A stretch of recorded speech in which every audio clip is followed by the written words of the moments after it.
Hello everybody! Today I'm gonna show you my top 10 tools from Rhino. So let's begin. In number 10, lock and unlock, and I will show you how it works in this example. If you have a model that looks like this with lots of elements, you can select some of them, then type lock in the command line, and everything that was selected will be shown in a gray color. That means that you cannot modify this.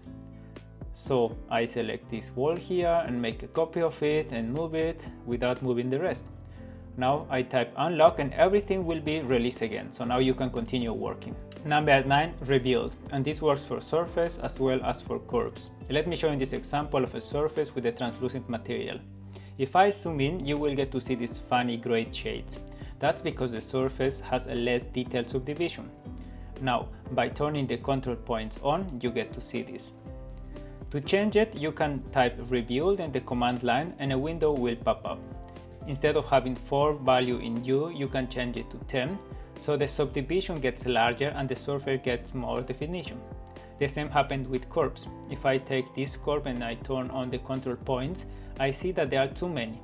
Now I type rebuild, I reduce the amount to 5, and now if I make a lot out of this, I get a surface which also has this subdivision. You see, this tool is very useful if you are trying to optimize or approximate surfaces. Number 8, save views. This allows you to save different camera positions. Let's say you want to focus your attention in some parts of your 3D models. So you can do it so by saving them. Here in the right side of your screen at the name views window.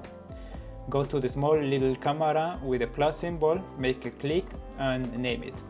I'm gonna name this one as work number 3. Now it's been saved, and as you can see, I have already saved some other views at different locations of the building.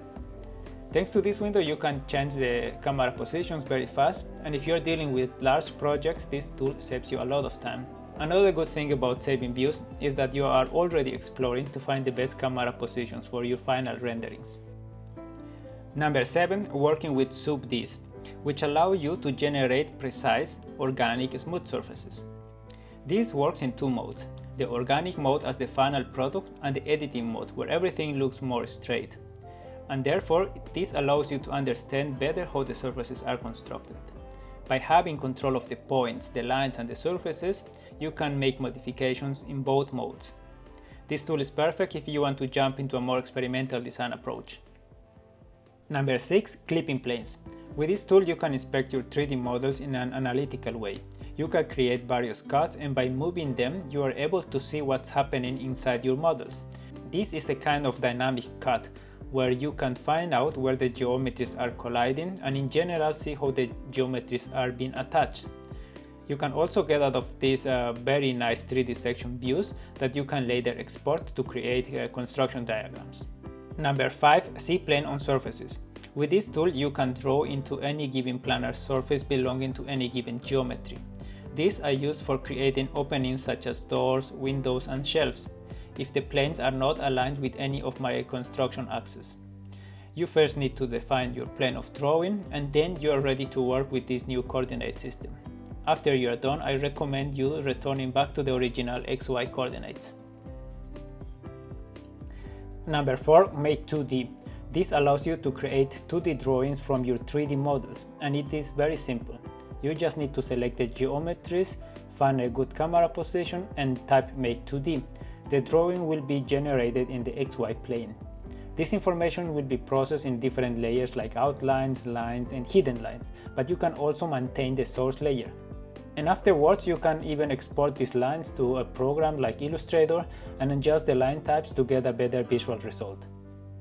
Now to my top 3 tools from Rhino. Let's begin with number 3, grouping and ungrouping. With this, you can generate groups of elements you are selecting. This is very helpful for manipulating lots of geometries, for making copies and moving them around, and in combination with other commands really speed up your modeling. You can group, add to group and ungroup. I usually reshuffle these commands a lot, so my groups are always changing and evolving. In number 2, the use of blocks. This is what I call a smarter way of modeling. It is a way of creating editable components which can be replicated and modified anytime. The biggest advantage of using blocks is that you reduce the size of your files.